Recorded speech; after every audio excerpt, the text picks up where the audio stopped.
Bonjour et bienvenue sur cette vidéo où j'ai l'honneur d'accueillir Ophélie Zegel. Bonjour Ophélie. Bonjour Marie-Élise, bonjour tout le monde. Eh bien, elle est psychoastrologue, Ophélie, à Souffle Dose, au Souffle Dose. Mhm. Elle est présente sur Instagram sous le nom Souffle Dose et elle est aussi journaliste indépendante. Et bien sûr, n'oubliez pas de liker les vidéos qui vous plaisent et puis bien sûr aussi de vous abonner à nos chaînes respectives. Merci. L'hypersensibilité au travers du thème astral. Alors, l'astrologie, je dois dire que moi, je suis très cartésienne, donc j'y suis venue grâce à toi, Ophélie. Je vais raconter une petite histoire, c'était dans les années 2006. J'étais en poste à Lucerne et pendant la pause de 10 heures, mon chef-chef, c'est-à-dire mon N+2, on dit en français, m'a surprise en train de lire mon horoscope. Et il s'est exclamé: «Comment peut-on être scientifique et lire son horoscope?» Et là, parce qu'il n'avait pas de gramme d'humour. Et je crois que depuis, je n'ai plus jamais relu mon horoscope devant quiconque. Jusqu'à ce que tu m'ouvres à nos planètes, parce que j'aime beaucoup tes vidéos sur le quart d'heure. Et je suis Merci. même, alors moi qui ne connaissais même pas mon ascendant, hein, je dois dire, avant quelques semaines, même quelques jours, où tu m'as Quelques mon jours, ouais. thème astral, que je recommande vraiment à tout le monde parce que ça permet vraiment de comprendre beaucoup de choses sur soi, quoi. C'est tellement vaste, ça ouvre plein de choses. Et il y a dans ce thème astral, et c'est ça dont tu vas nous parler aujourd'hui, je me Mhm. suis reconnue certains traits de caractère que je dis justement lors des conférences et des groupes que j'anime sur l'hypersensibilité. Si vous ne me connaissez pas, je suis Marie-Élise Château, coach professionnelle dans la région des 3 pays, France, Allemagne, Suisse. Et je me spécialise dans l'accompagnement de l'adulte hypersensible. Et justement, je suis aussi en train d'en apprendre plus sur moi. Et alors, quel trait de caractère? C'est par exemple le fait d'avoir un petit peu du mal à s'intégrer à un groupe, par exemple, le fait d'avoir des choses à dire, d'une vision qui n'est pas forcément des fois facile à dire parce que voilà, on n'est pas forcément compris. Ce décalage, en fait, on l'a vu dans mon thème astral. Et moi, ça m'étonne vraiment. Comment la position des astres au-dessus de ma tête de bébé, là où je suis sortie du ventre de ma maman dans ma maternité, dans la maternité où je suis née, comment est-ce que ça peut définir un trait de caractère comme l'hypersensibilité? Tu vas nous en dire plus, Ophélie. Tout à fait. Et alors, avant de développer, je tiens à dire que moi, à la base, je suis aussi très, très cartésienne et j'ai beau être psychoastrologue, je ne cautionne pas du tout les horoscopes, en fait, qu'on voit dans les magazines, parce que pour moi, c'est vraiment purement du divertissement, parce que ça prend uniquement le signe solaire, voilà, le lion, la balance, le bélier. Et en fait, l'astrologie, l'enseignement principal de l'astrologie nous apprend qu'on est beaucoup plus que notre signe solaire. Le signe solaire, c'est une finalement, le signe solaire, c'est quelque chose vers lequel on doit retourner pour rayonner vraiment qui on est. Et finalement, horoscope et astrologie, ce n'est absolument pas la même chose. Et du D'accord, bah, je coup, te permets de dire ça. Et moi, je l'ai vu sur le thème astral, c'est qu'on ne s'arrête pas au au signe signe solaire, plein voilà, d'autres tout choses, à plein fait. d'autres informations. On peut être, voilà, deux personnes qui vont avoir leur signe solaire en bélier, voilà, donc on va croire que, ben, voilà, elles sont pareilles, mais pas du tout, parce que leur manière de penser qu'on va voir avec Mercure va être dans des signes différents.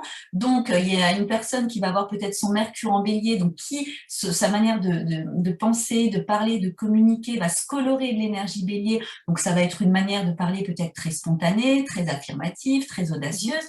Et l'autre personne qui a son soleil en bélier et qui va peut-être avoir Mercure dans le signe des poissons, là, du coup, Mercure va se colorer de l'énergie poisson et ça va être une manière de parler beaucoup plus douce, beaucoup plus sensible, justement, avec une intelligence beaucoup plus émotionnelle. Donc, on va avoir deux personnes qui vont avoir leur signe solaire en bélier et leur manière de parler, de s'exprimer, de penser va être complètement différente. Oui, c'est vrai, j'ai vu, il y a aussi les archétypes et puis il y a aussi les maisons, quoi. C'est quand même un nombre incalculable d'informations. On ne va pas pouvoir tout Non, on va pas inclure là pouvoir parce que tout c'est dire. très, très C'est vaste. ça. Et l'hypersensibilité, alors, qu'est-ce que Et tu... donc, du coup, finalement, ce qu'il faut comprendre, c'est que dans ce thème-là, le thème nous parle de notre identité psycho-énergétique. Ce qui veut dire que les 12 signes du zodiaque, finalement, ce sont des 12 énergies de vie qu'on possède tous à l'intérieur de nous. Chacun a une fonction particulière. Et donc, dans ces énergies-là, il y a les énergies qu'on connaît plus ou moins tous, sans être forcément familiarisé avec l'astrologie. L'énergie air, qui est plus dans tout ce qui est conceptuel, dans les idées. L'énergie terre, qui nous parle d'ancrage, qui nous parle de concrétisation, qui nous parle de matière. L'énergie feu, qui nous parle de tout ce qui est passionnel, instinctif, spontané.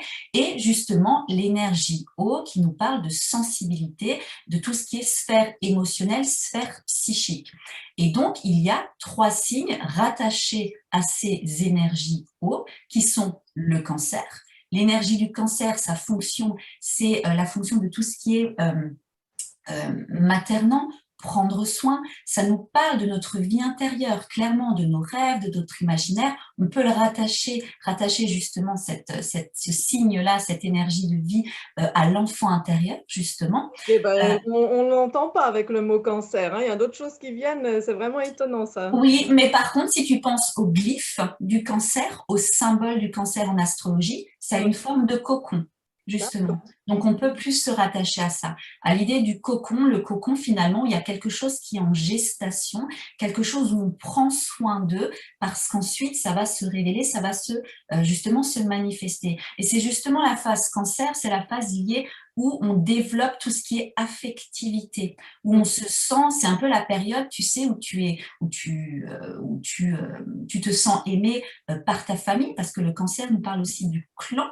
l'énergie familiale. C'est là où tu contactes pour quelque part la première fois l'amour des autres, de ta famille, surtout de ta mère en premier lieu, plus ou moins, où du coup tu te sens suffisamment en confiance par rapport à l'amour que tu reçois, à tes besoins émotionnels qui sont satisfaits, pour pouvoir t'enraciner en confiance en toi et quelque part t'aventurer dans le monde extérieur. Okay, Donc le signe du cancer, un signe d'eau.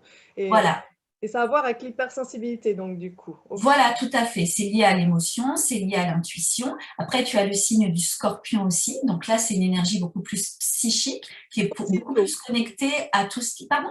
C'est aussi, le scorpion est aussi... Le scorpion c'est aussi un signe d'eau. En fait. Tout à fait. Le scorpion est un signe d'eau. C'est un signe qui est hautement intense, qui est hautement émotionnel. La fonction du scorpion, si tu veux, sans rentrer dans les détails, mais pour faire simple, la fonction du scorpion, c'est d'épurer les contenus psychiques inconscients qui reviennent sous la forme d'émotions, parce que les émotions sont des messages de l'inconscient. Et donc, du coup, la capacité finalement à ressentir des émotions, à conscientiser, à voir pourquoi dans cette situation je ressens de la colère, pourquoi est-ce que je ressens beaucoup de tristesse, pourquoi je ressens des angoisses, et mettre de la conscience sur ces émotions parce que ce sont des messages de l'inconscient. Est-ce qu'il y a des schémas de comportement que je dois modifier? Est-ce qu'il y a des blessures émotionnelles justement qui se réveillent face à cette situation? Voilà, et comment du coup les travailler? Et le dernier signe, c'est le signe des poissons, donc le dernier signe du zodiaque, une énergie donc très hypersensible, qui est presque connectée à des plans beaucoup plus éthérés, beaucoup plus subtils. Et ce qu'il faut comprendre, c'est que dans un thème astral, ces énergies-là, en fonction des planètes qui se répartissent dans ces signes-là, ça peut montrer que la personne, elle est beaucoup plus perméable justement aux émotions, à ses propres émotions, aux émotions des autres, aux ambiances aussi. Parce qu'il faut savoir que dans le thème, les différents signes du zodiaque, donc qui représentent ces énergies de vie, chaque signe a aussi une planète maîtresse, un représentant quelque part. Oui, c'est des archétypes. C'est ça, c'est ça. Ouais, okay. Donc les archétypes, ce sont effectivement des images, donc ça on travaille comme ça en psychoastrologie, ce sont des images à la base neutres, mais en fonction de toi, les conditionnements que tu as, les croyances que tu as, les blessures que tu as, tu vas projeter cet archétype d'une manière haute ou basse. Et donc par exemple, l'archétype de l'énergie cancer, c'est la lune. La lune, donc on peut rattacher à l'archétype de la mère veilleuse, de l'enfant intérieur qui représente nos besoins émotionnels. L'archétype du scorpion, c'est Pluton. Donc là, c'est un alchimiste, parce que Pluton, c'est vraiment... Oui. Voilà, il y a vraiment l'idée de métamorphoser, de faire vraiment un travail souterrain, en fait, d'épuration de nos blessures. Et l'archétype des poissons, c'est Neptune. qui est plus un mage. En fait, Neptune, sa fonction, c'est de nous élever à quelque chose de beaucoup plus subtil que le mental, justement, très 3D, très cartésien. Et ces planètes-là, donc ce qui correspond à des fonctions de notre psyché, en fonction donc de leur place dans le thème et de comment est-ce qu'elles interagissent avec d'autres avec d'autres planètes de nous-mêmes, ça peut justement indiquer des cas d'hypersensibilité, de douance aussi. Hein, ça, c'est aussi important parce qu'il faut comprendre que les signes ont aussi donc des fonctions. Les 6 premiers signes du zodiaque, on nous parle de l'individu en tant que tel, le côté très égotique. C'est pas péjoratif ce que je dis, hein, c'est vraiment une fonction, encore une fois, on les possède tous. Et les 6 derniers signes du zodiaque, donc de la balance au poisson, c'est l'ouverture vers quelque chose de plus grand et l'intégration dans le collectif. Donc il y a des énergies, le Sagittaire qui nous parle, qui fait la première reliance entre les plans terrestres et les plans célestes, le Capricorne qui nous parle aussi de la réalisation du moi profond, le Verseau qui nous parle de l'ouverture de conscience, hein, d'être vraiment dans un mental beaucoup plus visionnaire, beaucoup plus... Et le Verseau, excuse-moi, le Verseau n'est pas un signe d'eau en fait, c'est ça? Non, pas du tout, c'est pas un signe d'eau, c'est un signe d'air. Mais par contre, ce que j'explique, c'est que les 6 derniers signes donc, du zodiaque sont beaucoup plus dans ce côté finalement conscience collective, sensibilité, reliance en fait. Parce que je reviens au dernier signe, le poisson, qui nous parle un peu d'amour inconditionnel, de reliance universelle. Eh bien, il y a certaines personnes, et c'est ça qui est intéressant dans les thèmes, c'est qu'on voit vraiment l'individualité, l'unicité, finalement le côté unique que chaque personne a. On n'a pas du tout la même manière de penser, on n'a pas la même manière d'aimer, tu vois? Et on va finir là-dessus, en Oui, fait. oui. Peut-être que c'est une grande question que je me pose, c'est Dis-moi. très terre à terre, c'est-à-dire que les naissances, elles sont planifiées, quoi. C'est entre maintenant, il y a beaucoup de prématurés, quoi. Je veux dire, ça peut varier de 2 mois pour la naissance d'un enfant. Donc, est-ce que du coup, dans ces 2 mois, on peut, tu vois, pour l'hypersensibilité, si on était né 1 mois avant, on ne serait pas hypersensible du coup, si on était... C'est ça qui est un peu...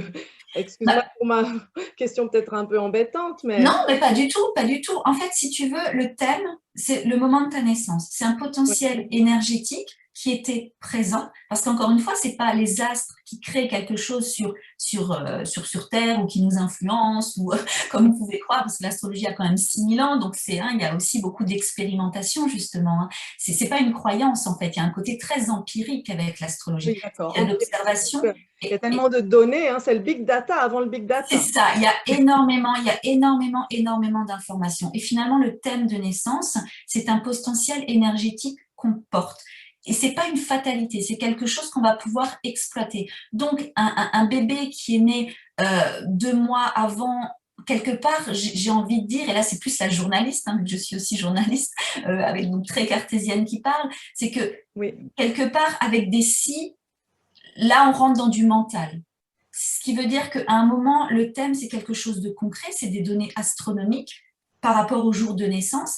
Et ça nous parle concrètement d'une dynamique intérieure et de fonction de notre psyché. Donc, si la personne était née 2 mois avant, eh ben, tu vois, avec des si, ben, elle aurait eu un autre thème, elle aurait exploité ça différemment, elle aurait peut-être eu des blessures émotionnelles peut-être similaires parce qu'il y a des planètes lentes, il y a des planètes plus rapides. Il y a les planètes lentes aussi, ça ne bouge pas assez rapidement, c'est sûr. Voilà, ce qu'il faut juste comprendre, c'est que le thème, effectivement, on peut identifier notre tempérament profond, des tiraillements intérieurs, des blessures émotionnelles. Si maintenant quelqu'un a beaucoup de planètes, par exemple en poisson, donc a une manière de parler, de s'exprimer peut-être plus introvertie, parce que sa connexion passe par d'autres choses, passe par des ressentis, passe par...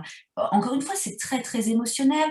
J'évoquais le Verseau tout à l'heure, effectivement, c'est un signe d'air, mais c'est un signe où des fois on peut se sentir en décalage aussi par rapport à notre environnement. Le Verseau, c'est plus aussi le côté souvent très douance. Et là encore, je fais vraiment des généralités. Tout dépend du reste du thème. Mais c'est juste identifier que effectivement, ça, c'est ma dynamique à moi. Je suis comme ça. et ça permet d'identifier des axes de travail, parce que tout l'objectif, qu'on soit hypersensible ou pas, finalement, c'est d'apprendre à se connaître, Oui, à c'est se sûr. comprendre. Mm. C'est ça, je pense, qui nous fait défaut Oui, je pense que actuellement, c'est qu'on n'a pas assez d'informations sur nous-mêmes. Et du coup, on donne quelque part la capacité à d'autres personnes oui, de définir qui on est. Et oui. ça, je pense que c'est une erreur. Donc effectivement, hein, comme l'approche de l'hypersensibilité, bien entendu, hein, c'est aussi mon point de vue, c'est que les gens sont sensibles aussi, il y a des gens très sensibles, donc c'est aussi, voilà, là c'est en exergue, on va dire, c'est beaucoup, donc on va pouvoir s'y intéresser pour comprendre, mais tout le monde l'a en fait. C'est vraiment chacun qui doit eh bien, comprendre mieux ses émotions, on en revient à ça. Hein. Exactement, parce que les émotions, encore une fois, c'est des messages de l'inconscient. Et si on veut se libérer de schémas limitants, freinants, qui nous engluent quelque part, Oui. le seul moyen, c'est de porter de la conscience sur nos émotions. Après, des personnes, c'est plus facile que d'autres. Mais on a tous des émotions, en fait. On a tous des messages de notre inconscient. Et alors, dans la continuité de cette vidéo, eh bien, j'aimerais qu'on parle un petit peu justement des personnes hypersensibles qui reçoivent beaucoup de choses. Souvent, enfants, elles voient beaucoup de choses, comprennent beaucoup de choses, elles l'expriment et hop, c'est mal perçu, on leur dit hop, hop, hop, rentre dans le cadre. Donc, du coup, eh bien, beaucoup, dont bon, personnellement je fais aussi partie, on a tendance à se mettre vraiment, vraiment dans le moule, hein, on veut être parfait pour les parents, etc. Donc on prend cette habitude-là et du coup on se coupe peut-être vraiment de tout ce qui est notre intuition. Et moi maintenant je parle un peu, il y a cette quête spirituelle parce que tous sont quand même plus ou moins intéressés par ce qui est ésotérique presque. Donc ça fait un petit peu peur ça, puisqu'on s'en est coupé complètement. Est-ce que tu peux nous dire quelque chose sur ça, Ophélie? Oui, alors, donc déjà, je pense que pour la majorité, voire la totalité des adultes que nous sommes, on s'est effectivement coupé d'une part de nous. J'évoquais au début le signe solaire, hein, donc le signe solaire, c'est notre tempérament profond, quelque part, c'est ce potentiel qu'on souhaite réaliser dans l'existence. Et c'est vrai que quand on va grandir dans des cadres, dans des structures familiales, sociétales, éducatives, qui vont faire qu'on va devoir s'adapter, hein, effectivement, pour rentrer dans cette boîte. On va grandir, on va vouloir exprimer des choses spontanément, donc notamment j'évoquais les différents signes d'eau, voire les signes d'air qui sont déjà très sensibilisés, qui se questionnent sur des solutions innovantes, inspirantes, et on va peut-être être amené, enfant, à avoir des centres d'intérêt par rapport à ça, vouloir l'exprimer, soit on ne va pas rencontrer dans notre entourage des gens qui sont sensibles à ça, donc on va avoir l'impression peut-être que finalement c'est une réalité qui n'existe pas, donc on va s'en détacher progressivement, soit on va clairement avoir des personnes qui, oh mais raconte pas n'importe quoi, ça n'existe pas, tu dis des bêtises, ne dis pas ça, on va croire que tu es fou, que tu es folle, tu n'auras pas d'amis si tu continues à exprimer des choses comme ça, c'est dangereux. Et là, en fait, en grandissant, c'est toute la fonction de Mercure, hein, justement, notre mental, cette fonction psychique rattachée à comment est-ce qu'on conceptualise le monde, la réalité du monde, et on va avoir des schémas de pensée, des schémas de croyances qui vont être influencés par ça. Et en étant enfant, on va intégrer ça comme des vérités. Et donc, en grandissant, parce qu'à un moment, ce signe solaire, moi j'aime bien l'appeler le roi intérieur, le roi originel, notre signe solaire, c'est notre capacité de rayonnement. Donc c'est quelque chose qui souhaite se manifester. Et donc, tôt ou tard, on va être amené à ressentir cette authenticité en nous et à ressentir un décalage par rapport à ce qu'on montre de nous-mêmes, par rapport à qui on est. Et donc ça crée des tiraillements intérieurs, ça crée des malaises, ça crée des situations qu'on s'attire conflictuelles, justement parce que c'est autant de défis à relever en conscientisant nos émotions, justement, pour se rendre compte, mince, mais en fait, ça, ce sont des messages, peut-être que quand j'étais enfant, en fait, peut-être que j'étais dans le juste. Et comment est-ce que je fais maintenant pour revenir vers moi? Parce que tout le propos de la spiritualité, c'est ça, c'est de partir en quête de sens, quelque part, sur sa propre vérité. Parce qu'il y a autant de vérités qu'il y a autant d'individus. Il y a autant d'individus qu'il y a de thèmes astraux et de personnes qui sont uniques avec leur potentiel qui est unique. Donc, tout le but, finalement, c'est de se dire, et c'est là où le thème astral peut être intéressant, c'est je vois ça, Mais finalement, quand l'astrologue ne peut rien inventer, l'astrologue interprète des données astronomiques. Quand l'astrologue me parle de ça, mais effectivement, ça me fait penser soit une anecdote qui s'est passée quand j'étais enfant, soit un malaise intérieur, soit une intuition que j'ai.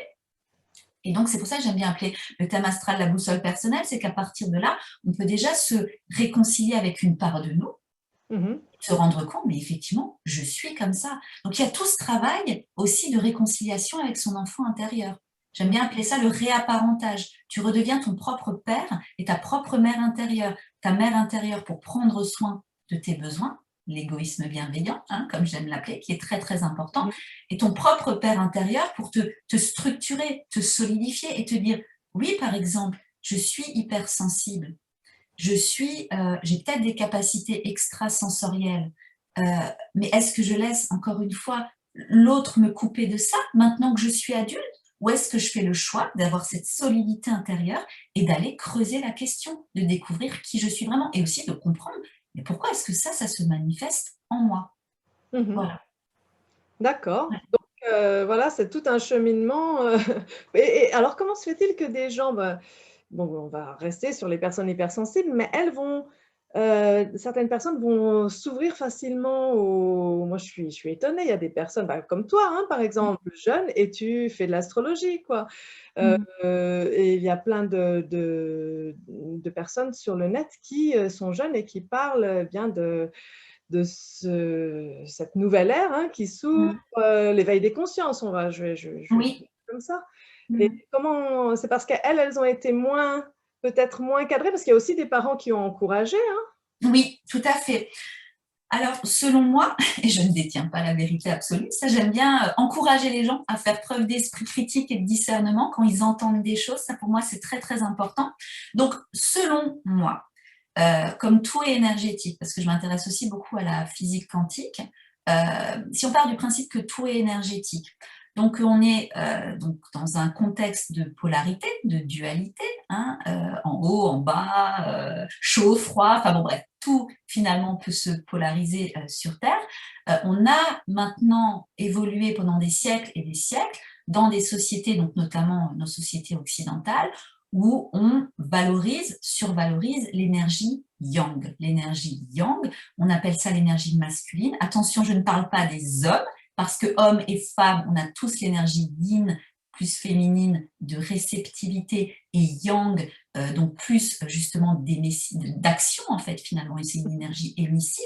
Et donc du coup, pendant des siècles et des siècles, on a survalorisé cette énergie yang, d'action, d'audace, de compétition, d'affirmation, d'être dans le faire, au détriment de l'énergie yin, qui est juste le fait d'être dans la réceptivité, donc ce côté très sensoriel, très intuitif, dont on a besoin pour être équilibré. Donc on s'est coupé de ça. On s'est coupé, finalement, on est en carence de yin. On est dans le faire, dans la productivité, voilà. Et donc ce qui se passe finalement, c'est que des personnes qui portent naturellement, de manière innée, une énergie très yin, très sensible, très hypersensible, eh ben, évolue dans un contexte sociétal de surdose de yang. Donc, au niveau de la résonance, déjà, on se sent en décalage. On se sent complètement en décalage parce qu'on a du mal à s'identifier, hein, parce que quand on grandit, on a besoin aussi, hein, par jeu de miroir, hein, de trouver son clan, de trouver ses pairs, ce PAIR, quoi. Et donc, finalement, on peut se sentir donc en décalage par rapport à ça. L'image que la société peut renvoyer de nous, c'est voilà, on est marginaux, on est faibles, hein, ça aussi, on a longtemps attribué à l'énergie yin de la faiblesse. Et donc là, si on voit d'un point de vue macro, c'est que énergétiquement, notre petite planète qui est perdue, on ne sait même pas, on n'en sait rien. Si, oui. Oui, mais on ne sait pas, les planètes tournent, mais personne ne gère. C'est pour ça l'humain, tu vois, ça le… Oui, on devient… un peu de modestie quand même. Oui, c'est l'humilité, hein. Voilà, beaucoup d'humilité et de modestie. Mais tout ça pour dire qu'à un moment, cet équilibre yin-yang, pour maintenir une forme, parce qu'on est dans un écosystème, hein, on est des petites créatures qui font partie d'un écosystème beaucoup plus vaste. On interagit, on est interagit. Voilà, tout interagit. Et donc là, tous ces humains qui sont énormément dans le yang, ben, à un moment, clairement, ça crée un déséquilibre. Donc, énergétiquement, je pense qu'il y a justement de plus en plus ce réveil du yin par rapport à des situations confrontantes qui forcent les personnes à être au repos, à être déjà beaucoup plus dans du yin, Oui, à lâcher le faire, pardon? comme le confinement, à être au repos, clairement. Oui, par exemple, de se découvrir, parce que le confinement, effectivement, il y a eu des situations très dramatiques, mais il y a aussi des personnes qui se sont trouvées beaucoup d'activités, de nouvelles passions, de choses beaucoup plus créatives ou de choses qui leur correspondent plus, parce qu'elles ont le temps d'être dans une phase d'introspection avec elles-mêmes. Et ça, c'est aussi important, l'énergie yin. C'est de se rendre compte qu'à l'intérieur de nous, on a besoin de cette énergie yin qui nous parle aussi de nous ressourcer. De nous ressourcer, pourquoi? Pour être ensuite beaucoup plus au clair quand on veut se mettre dans notre énergie yang, dans notre énergie d'action. Avec le yin, on conçoit des idées. Avec le yang, on les réalise. Qu'on soit homme ou femme. Oui, voilà, ça permet d'avoir l'idée juste avant l'action. Voilà, c'est exactement ça. Pour pas aller dans la parce qu'après, si on va trop vite, en fait, on fait l'action dans la mauvaise direction. Tout à fait, Ouais. tout à fait. Et là, on est énormément d'adultes à être justement dans le mauvais emploi, dans le mauvais travail, parce que tac, tac, tac, on a décidé, parce que, ah oui, il faut absolument un CDI, parce que sinon, voilà, les temps sont durs. Donc, tac, tac, tac, on saute sur le premier CDI.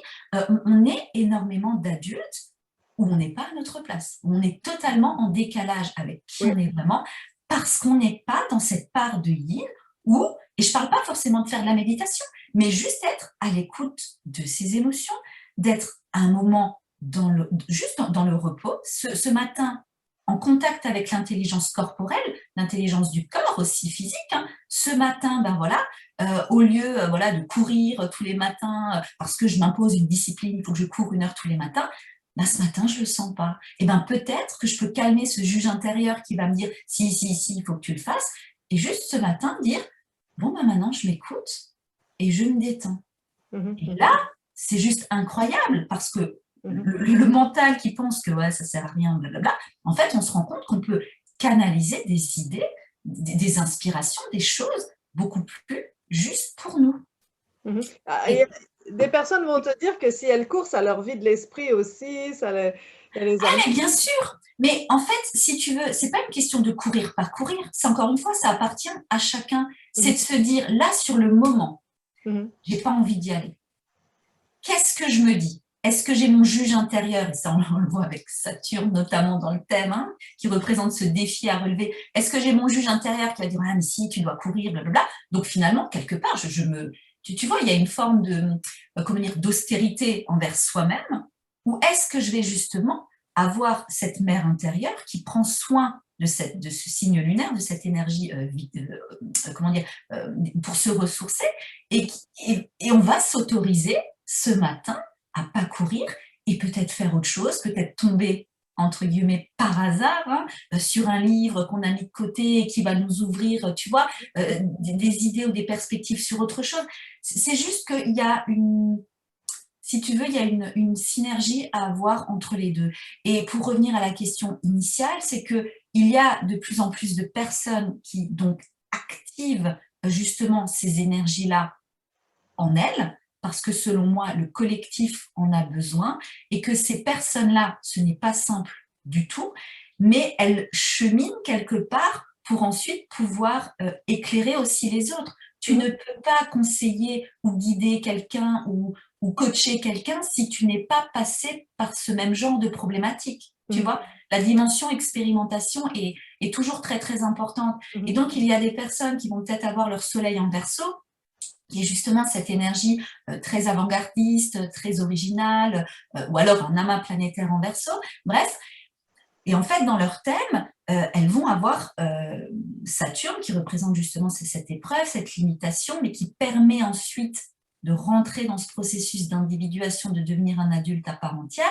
Et ces personnes-là, dans leur thème, si maintenant une personne a son soleil avec une conjonction avec Saturne, ça peut expliquer dans son thème que finalement son rayonnement de base a souvent été freiné, limité dans dans cette impression en fait de ne pas pouvoir manifester qui elle est vraiment. Ça peut évoquer que dans l'enfance, les capacités créatives, parce que l'énergie du Verseau est aussi une énergie très très créative, ont été bridées, freinées. Peut-être, je ne sais pas, moi, peut-être que c'était un enfant qui voulait inventer, je ne sais pas, des BD ou des histoires ou quoi que ce soit, et il était peut-être dans une structure familiale, non mais les BD c'est n'importe quoi, tu vois, qui l'ont coupé de son imaginaire. Et tout ça, ça fait vraiment, je te disais, il y a cette idée de partir en fait en soi pour libérer cet enfant intérieur en fait. Hein. D'accord, donc tout ça, donc pour en revenir au thème astral, tout ça, tu le vois à travers les thèmes astraux que tu fais, c'est ça? Oui, Je l'ai fait, donc je vais en parler aussi. C'est plus de 2 heures quand même d'entretien. On a la vidéo, donc on peut la réécouter tant qu'on veut. Je trouve ça, c'est un super outil hein, pour la personne. Et du coup, parce que c'est tellement d'informations qu'effectivement, hein, on peut réécouter parce qu'à chaque fois, on entend quelque chose de nouveau, hein, c'est là où on porte l'attention aussi. Et donc, tout ce que tu nous dis là, la personne peut s'aider de son thème astral justement pour aller vers cette quête spirituelle, vers cet éveil en fait, c'est ça? oui, en fait, ce qu'il y a, c'est que déjà, ça permet de démystifier le côté, ce qu'on craint hein, dans dans ces énergies, ce que je te disais, très, très, très yang, c'est de se dire, mince, mais je vais être rejetée. Oui, Je vais être... Il y a ça aussi on va se moquer de encore. Hein. moi ou on va plus m'aimer en fait au bout du Voilà, on va plus m'aimer, on va me considérer comme marginale, on va croire que je fais partie d'une secte. Et tout ça, finalement, ce sont, ce que je disais au début, ce sont des peurs. Mais la peur à la base, c'est finalement, y a la peur de survie, où il y a vraiment un danger, effectivement, comment dire, vital, enfin, qui peut justement causer des grosses souffrances, des dangers physiques, mais il y a aussi les dangers où on projette, enfin les peurs, pardon, où on projette des choses derrière, mais c'est le mental qui projette des choses. La réalité n'existe pas oui, encore. Et ce mental-là, finalement, il porte aussi en lui, ce que je dis, ça réactive des choses inconscientes. Donc cette peur, finalement, de paraître fou, elle vient d'où? Et qu'est-ce qu'elle dit? Parce que ça peut aussi faire écho à des mémoires transgénérationnelles. On ne porte pas que des gènes physiques de nos ancêtres, on porte aussi des blessures. Donc du coup, voir son thème, c'est de se rendre compte, par exemple, bon, effectivement, maintenant, j'ai Neptune, le représentant de l'énergie poisson, donc très spirituel, comment dire, connecté un peu sur des plans subtils. J'ai Neptune qui est en poisson ou qui est en scorpion et qui fait par exemple un sextile, je ne sais pas moi, avec ma lune qui est aussi donc une planète donc, très réceptive, très intuitive.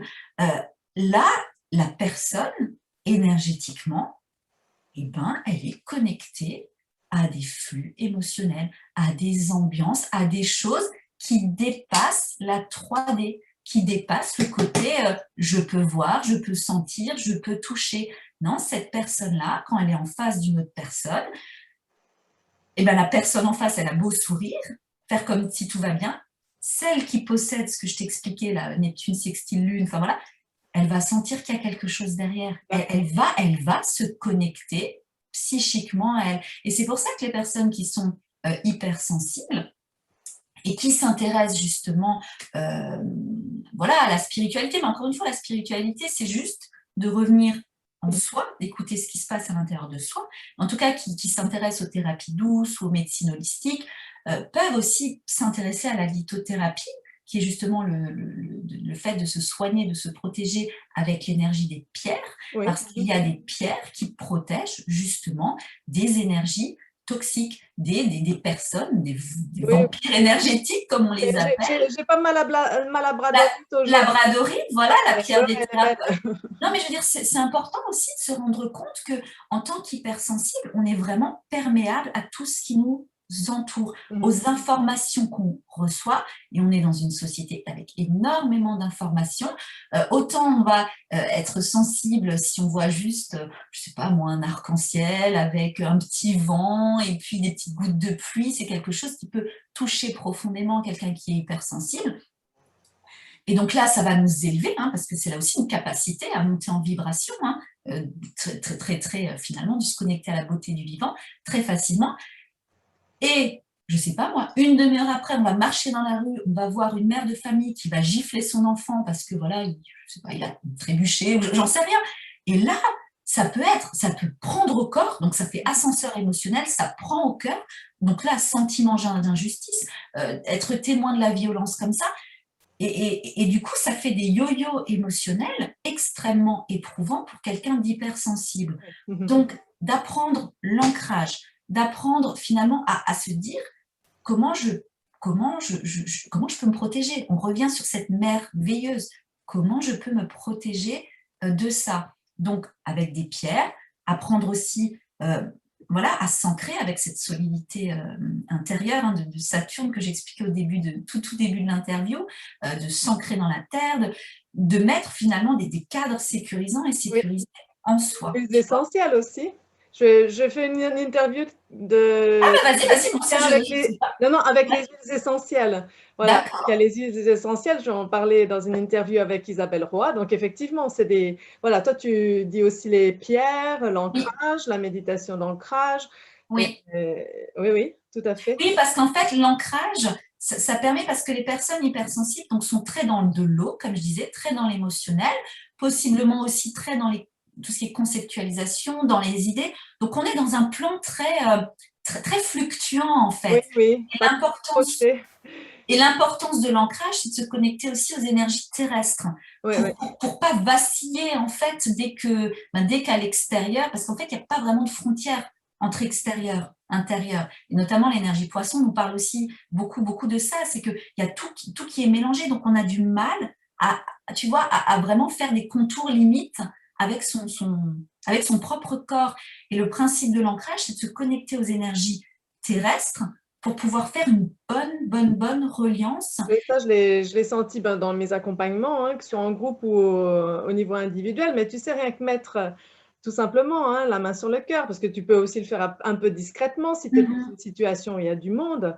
Ouais. Bah, tu vois, presque pour les gens, ça paraît presque trop simple et futile. Alors que, comme tu dis, je suis tout à fait d'accord avec toi. Hein, moi, depuis que je m'en suis bien rendu compte, je l'utilise, eh bien, ça me permet de pas réagir pareil dans les mêmes situations, c'est sûr. Rien que par le fait de revenir sur moi, de clarifier mes pensées, quoi. Mais je pense que c'est aussi important de se rendre compte que quand on est hyper sensible, il me semble que on est très blessé du fait que les autres personnes ne le soient pas. Parce qu'on a une forme peut-être de conscience de se dire, mais si tout le monde avait cette sensibilité finalement voilà, au vivant, à la beauté de la vie, valeurs, à ce côté, aux valeurs très humanistes, ben, peut-être que ça irait mieux. Donc, encore une fois, on est vraiment dans cette énergie yin. Je pense que les hypersensibles ont vraiment très conscience de cette carence de yin. Et quelque part, ben, eux, ils ont un peu pas cette surdose de yin, mais tu vois, il y a quand même une forme d'équilibrage à faire. Voilà. On aura besoin de cette énergie yang pour passer à l'action et concrétiser. Oui, voilà, mais cette énergie yin, il y a des personnes qui doivent puissamment, je pense, l'incarner pour pouvoir inspirer inspirer les autres et de se rendre compte qu'en fait, on est chacun dans des parcours de vie. Et ça aussi, c'est voilà, les enseignements de l'astrologie. C'est pour ça que moi, l'astrologie, j'aime bien la rattacher aux disciplines des sciences humaines parce que finalement, il y a des recherches en astrologie, il y a des expérimentations, il y a des observations. Finalement, c'est une discipline qui étudie les mouvements aussi humains, qui se rattachent à la psychologie humaine. Donc, et pour moi, tu vois, finalement, c'est que ces personnes-là, donc hypersensibles, d'avoir la conscience aussi de se dire chacun est dans son propre parcours de vie, même s'il n'y a pas de destin unique, mais chacun évolue à sa manière, qu'il y a des personnes qui sont venues expérimenter des choses, d'autres personnes qui sont venues expérimenter d'autres choses. Et encore une fois, le thème montre bien. Quand un astrologue voit un thème, on ne sait jamais jusqu'à quel point la personne à manifester les potentiels de son thème. Ça peut très bien, il peut très bien y avoir dans un thème des caractéristiques de médiumnité, par exemple, clairement, mais ben, peut-être que la personne, dans son évolution, dans son cheminement, n'en est pas encore là. Oui, oui. Donc, et c'est pour ça que la consultation astrologique, c'est pas l'astrologue qui dit tac, tac, tac, tac, tac, tac, tac. C'est vraiment un dialogue, un échange, un discours. L'astrologue va interpréter, mais le travail de l'astrologue aussi, c'est d'être attentif à où en est quelque Voilà, part où est le consultant. Voilà, donc voilà. on peut parler d'hypersensibilité, de sensibilité, éventuellement de douance ou pas, parce qu'il peut y avoir des thèmes où la personne, ben, on voit bien qu'il y a une blessure à cette fonction mercurienne et qui va montrer que ben, la personne, elle doute de ses capacités intellectuelles parce qu'on lui a toujours laissé penser ben, qu'elle ne l'était pas. C'est juste que peut-être qu'elle avait une manière de penser en arborescence ou justement de manière avec des concepts, avec des symboles. Tu avais fait une vidéo sur les différents types d'intelligence. Oui, oui, tout à fait. Oui, oui. Mais clairement, dans le thème, on peut aussi analyser ça. Donc, D'accord. se protéger en se disant, voilà, bah, effectivement, cette personne, on n'est pas pareil. Donc, ça apporte de la tolérance aussi. Oui, c'est ça, c'est ça. Ouais. C'est sûr, c'est un écueil de la personne hypersensible parce qu'en fait, ça se retourne contre elle. À trop vouloir que tout le monde soit comme elle, Oui, avec les mêmes belles valeurs, elle en devient elle-même intolérante quelque part. oui, Et ça, oui, c'est le grand paradoxe. C'est tout un à des points fait. sensibles de Oui, l'hypersensibilité, on va dire. Bon, oui, je ne le fais pas directement dans les premières séances de groupe. oui, oui, oui, oui. Non, non, mais tout à fait, mais c'est vrai. Mais tu sais, l'énergie du Verseau, quand je disais un visionnaire, le côté très fraternel, avec des idées inspirantes, le Verseau est un signe fixe. Et le Verseau, en tant que signe fixe, c'est qu'on est aussi, on peut être très, très arrêté sur ses idées, hein, Oui, oui, parce c'est que ça. justement, on est connecté à une intelligence très visionnaire. On se dit, voilà, de toute façon, ces projets, ces solutions, bah, ça marche plus depuis 50 ans, il faut changer, c'est sûr, c'est comme ça. Et tac. Mhm. Donc, il y a aussi, et c'est pour ça que les énergies se travaillent dans un thème, on travaille par axe thématique. Il n'y a pas une énergie qui est une meilleure qu'une autre. Mhm. Elles Oui. se complètent vraiment chacune. Ok. Ben, Ouais. merci beaucoup pour eh ben, Merci à toi. cette exploration du thème astral avec l'idée en tête de la personne hypersensible, puisque la plupart des gens qui me regardent sans doute sont hypersensibles, et aussi pour ta chaîne, je pense que obligatoirement aussi ce sont beaucoup de personnes hypersensibles. Merci beaucoup, Ophélie, Merci à toi. Merci beaucoup, Marie-Élise. et puis eh bien, une prochaine fois. À une prochaine fois, avec plaisir. Au revoir à Au tous. revoir, au revoir. Et cette vidéo que nous faisons est bien sur le thème de